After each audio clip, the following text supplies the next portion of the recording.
Gabriel, and this is Black Force Comics Weekly Review, episode 19. And this is Deadpool. He's here to supervise, make sure everything goes according to plan.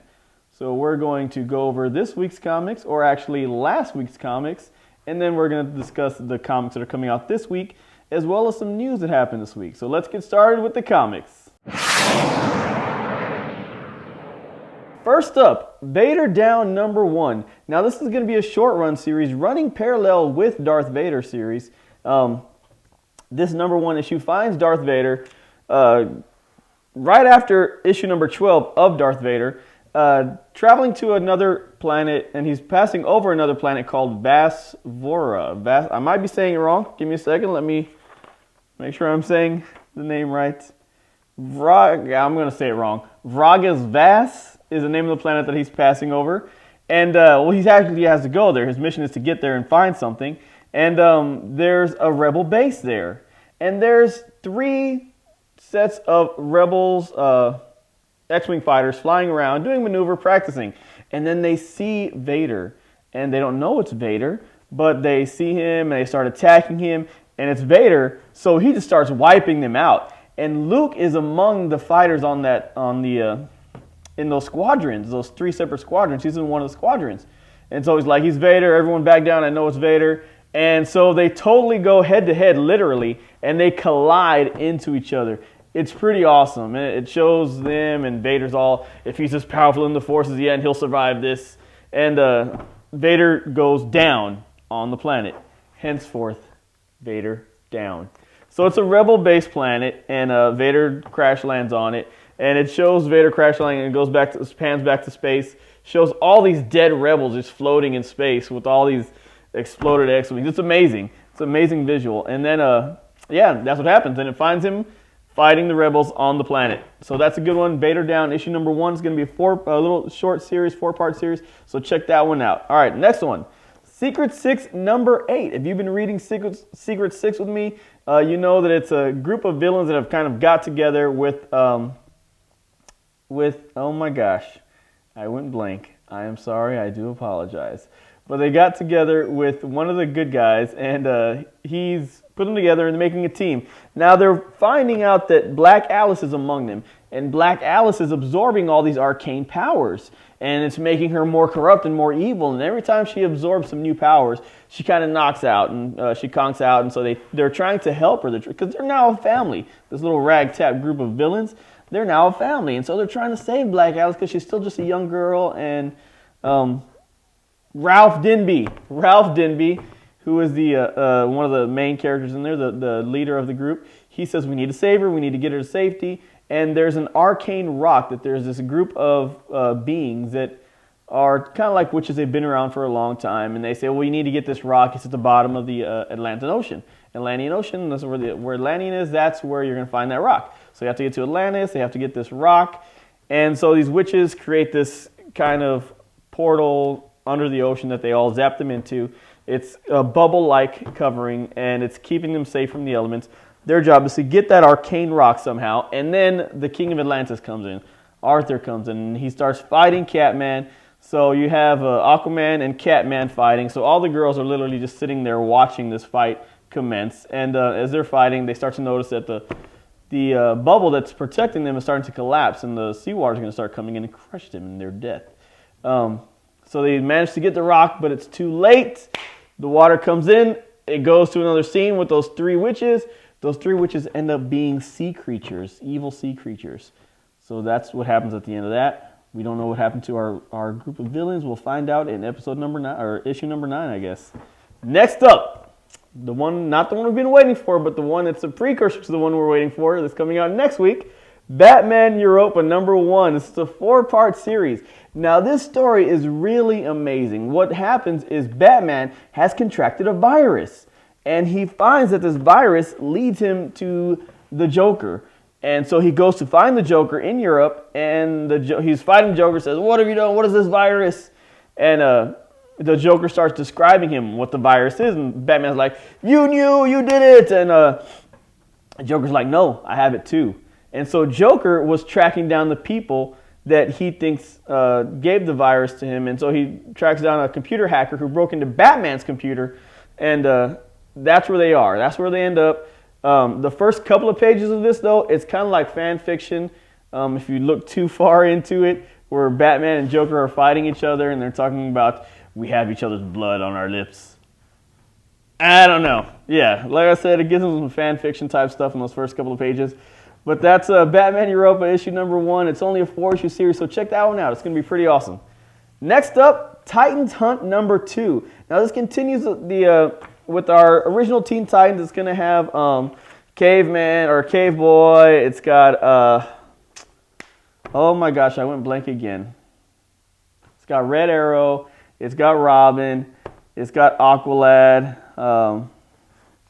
Wonder Girl, and the Mystic Girl, whose name I can never remember. But yeah, it's got them, and they're furthering. The problem is that none of them remember them being Titans, and they slightly know each other. They know each other's names, and they know that there was some kind of connection, and so they're finding out. The one girl, the Mystic Girl, Raven.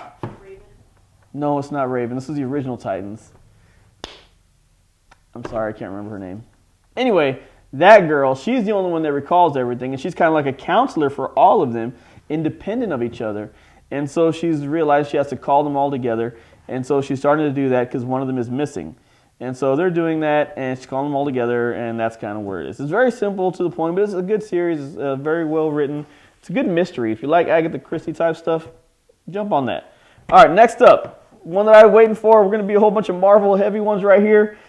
Mighty Thor number 1. Now, if you've been reading Mighty Thor on its other series, the short series that came out before the whole Battle World Secret Wars thing, we now know that Jane Foster is now Thor. And, of course, everyone has their own opinion. I like Jane Foster as Thor. Can I say I'm 100% on board with all the changes that Marvel and DC are making?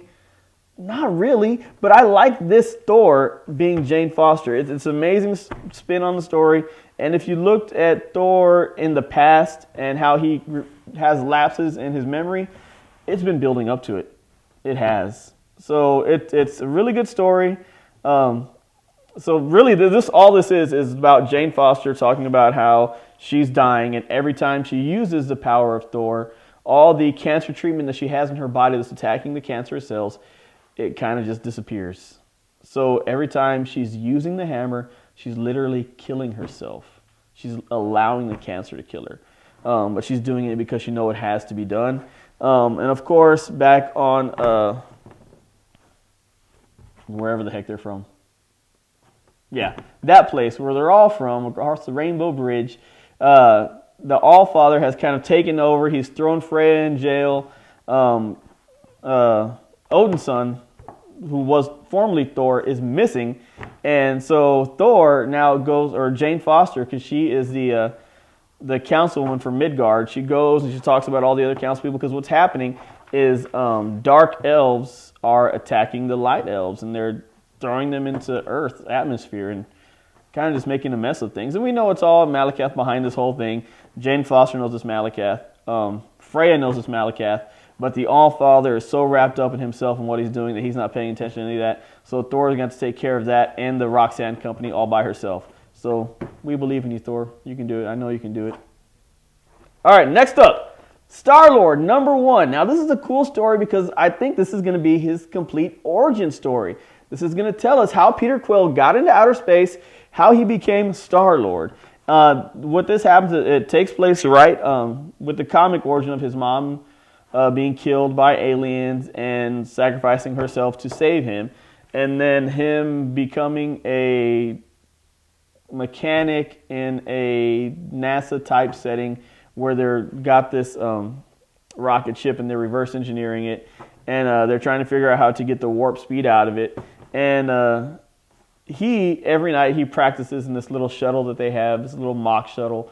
That it's a test shuttle, and he practices every night. That's what he does. So he wants to be the astronaut. He wants to go out in space. And at the very end of the issue, he ends up figuring out how it works when all these other astronauts failed horribly. This young mechanic boy, I mean, he's a boy. He's literally a boy. He's probably like 13, 14, 15 years old. And he figures it out, and he goes in outer space, and then the ship just breaks down, and he's stuck. But because of him going in outer space and turning on the warp drive engine or whatever. They figured out now all the calculations that they needed to, so now they can in turn do it on a ship that they're trying to create. So the Earthlings now have the power to do so thanks to Peter Quill going out in outer space and getting stuck. Can they get him? No. He's stuck out in outer space. And that's how the story picks up. So yeah, it's a pretty cool story. Check it out, Star-Lord #1. Last but not least, our kid teen comic for this week is going to be Miss Marvel #1. Now here's my problem with all the Secret Wars Battle World thing. It hasn't ended yet. They're only at issue 7, and they had extended it to issue 9. Now what we're having is all these first issues already coming out. We got Invincible Iron Man, Amazing Spider-Man, Spider-Man 2099. We have Silk coming out next week. We have Spider-Woman this week that came out. We still don't know who the dad is. I would have had that in here, but there's only so many I can do. Anyway, and so far, not a lot has changed after this whole Secret Wars Battle World event. It's changed some of the dynamic of the characters, such as Doctor Doom is now kind of not necessarily a good guy, but he's trying to do better to help his country, which is now falling into decay, and he wants to be a better-ish leader, I guess. So it's changing some of the dynamic of the characters. Kamala Khan's now not grown up. I don't know if you're reading Amazing Spider-Man. I had talked about it. He's now like the poor man's Tony Stark. It's changed a lot of the character dynamic, but it still could have done without all those other mixes of stuff. I'm sorry, Marvel, but that was just a waste of time. Yeah. Okay. So anyway, Miss Marvel issue #1 takes off right after, if you had been reading Miss Marvel, the last issue, issue 19, it takes place maybe 6 months after that. The world has kind of rebuilt itself. They refer to it as the non-disaster disaster. So as far as they know, nothing happened. Nothing. It was just a blink and everything went back to normal. And so it just picks up with her. She's now part of the Avengers, and she's literally missed out on all of her friends and all of life that's happened. So life is happening around her, and she's not noticing it. And her friend, I believe his name was Robbie, he's now got a girlfriend, and she finds out, and she's completely devastated by it. And it's just teenager girl things. Not the, what would you think, the normal things, but it's a really good series. I've enjoyed it, and I know it's the same writers as before, so I know they're going to keep going with it. They're going to do a great job. So I'm really looking forward to reading the Miss Marvel. I think you should too. Check it out. It's worth checking out. All right, so let's move on to this week's coming out comics. All right, so let's get started. Coming out this week, all new Wolverine #2, picking up where X-23 left off in Paris from #1. Really good series, really enjoyed that. Angela Queen of Hill #2, Aquaman #46, Archie #4 is coming out. Archie's been pretty cool. I like it set in the modern times. Art Ops #2. Art Ops #1 was a little bit cooler than I thought it was going to be, so I'm sure Art Ops #2 is going to carry on with that awesomeness. Black Magic #2. We talked about Black Magic #1 last time, the witch detective. Carnage #2. Chewbacca #4 of 5. We're almost done with this series now. We're more than halfway through. And now here's the one that everybody wants to read. Dark Knight 3. Master Race, issue #1. It's only going to be an 8-part series. Issue #1 is coming out this week. Really don't know much about it. They haven't let out a whole lot. They've put out images, but nothing of the storyline. So what they're going to talk about, I am not sure. You have any idea? He doesn't really know either. That he's just not saying anything. Darth Vader #13. Like I said, this Darth Vader down is probably going to tie into the Darth Vader comics. DC Bombshells #5, which is DC Bombshells has been an awesome series. Deathstroke #12. Fight Club #2, issue #7. That has been a really great series. We talked about issue #6 last time, how the whole Tyler thing was actually a virus, a genetic virus. Really awesome. I love the way they're doing it. Groot #6, which has been a really cool story. Looking forward to reading that. Guardians of the Galaxy #2, which surprisingly was very good. It has blah blah blah. It has Shadowcat as the new Star-Lord taking Peter Quill's place. It has The Thing joining the team. It's been a really good series so far. I like this Guardians. Justice League 3001, issue #6. This is the Justice League of the future. Another cool one that I'm looking forward to reading, just because it's always been a cool character to me, is Moon Girl, and Devil Dinosaur. Issue number 1 is coming out next week, so that's going to be pretty awesome. Also, Outcast number 13 is coming out, and that's been a really great series so far. I'm sure that's going to be the next TV series that they throw up. Way to go, AMC. Rick and Morty number 8, which has been hilarious. Robin, Son of Batman number 6. Back to Rick and Morty real quick. If you like the show Rick and Morty, then you need to read the comic because it ties into everything. It ties into the TV show. So if you saw the season finale and you're like, what is going on? Pick up the comic. Pick up the comic. All right, Robin, Son of Batman number 6. Silk number 1. Personally, I like Silk more than I like Spider-Gwen. So I'm looking forward to reading Silk. Spawn number 258, which has been a cool story. We're going to see if Spawn manages to defeat the devil and then go beat up God. We'll see what he does. Spider-Gwen number 0. Why number 0 after number 1 and 2? I don't know. I can't answer these things for you. That's just Marvel. Maybe write them a letter. Joe Quesada. Star Trek, the ongoing series, number 51. Chakra, The Invincible by Stan Lee, number 5 is coming out. Superman, Lois, and Clark. Now, this is the one where it's Superman from an alternate universe after the whole convergence thing, getting thrown into the world of the Superman that's been exposed by that Earth's Lois. And so this Superman and Lois take on a whole new persona. They're not Clarks. I can't remember what they called themselves. But he's trying to prevent all the villains that were in his world from being created in this world. So it's a pretty cool story. I really like it. Check it out. It's worth it. It's only at issue number 2 right now. TMNT on Teenage Mutant Ninja Turtles, in case you didn't know, TMNT. Teenage Mutant Ninja Turtles number 52. Unbeatable Squirrel Girl number 2. Venom Space Knight number 1. This is going to be a really cool story. It's Venom out there. I mean, he's still part of the Guardians, but like you have Drax number 1, they break off periodically and do their own things. So you have Venom Space Knight number 1. We Are Robin number 6. Now this is going to start up the whole Robin War thing. People are going to die. These kids are going to die. It's going to be heartbreaking. So you really need to check out this series. It's really going to be awesome. Witchblade number 185. If you're a fan of Witchblade, it seems like it's been 5 years since another Witchblade issue came out.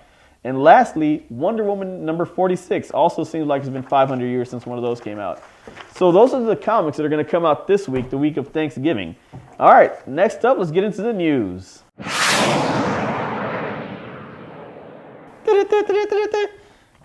This week's news, Arrow and Flash crossover with King Shark and the Hawks is not this week because of Thanksgiving. It's next week. I'm sorry. I thought it was this week too. Heartbroken. Moving on to another heartbreaking thing. They had all these promos and promotions about, oh, Gal Gadot's going to be Wonder Woman. Let's look at these pictures of her. It's really, you can't see anything. It's her wearing a hoodie thing. Who's calling? What do they want? Can they hear that on here? Okay. So Gal Gadot as Wonder Woman, kind of disappointing pictures. I like to see her as Wonder Woman. I really want to see better pictures of her, but that just didn't impress me at all. I'm sorry, Warner Brothers or whoever's producing this movie. Give some better pictures. If you're going to entice us, really entice us, pull us in with something great, that's just going to want to push us away. So do something better next time, please. Also, for the Batman vs. Superman fans, they're coming out, after the movie, they're coming out with a prequel in comics. So they're forcing you to get back to that old medium of reading. Stretch those brain cells that haven't been stretched in a while and read some comics. The Batman vs. Superman prequel is going to be in comic form after the movie. All right, last but not least, this week, or this past Friday, Jessica Jones debuted on Netflix, the entire first season. Now here at Black Force Comics, we did have it showing. I saw the first full episode successfully, and then I saw episode 10 through 13 intermittently, and that's all I got.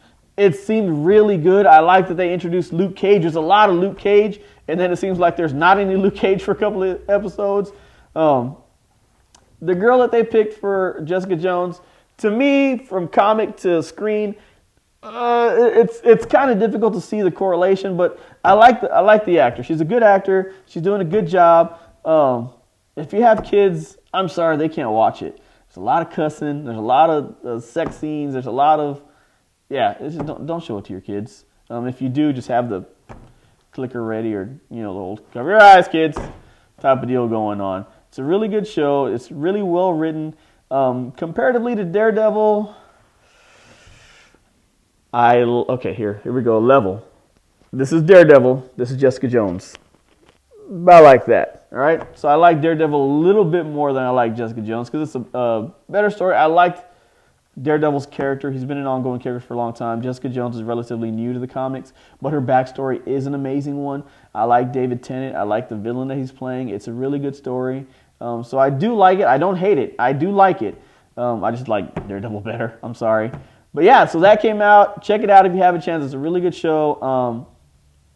That about sums it up. This is the week of Thanksgiving, so we want y'all to enjoy your time with your family. Be thankful for comics, because comics are for everybody. All right, we'll see you next week.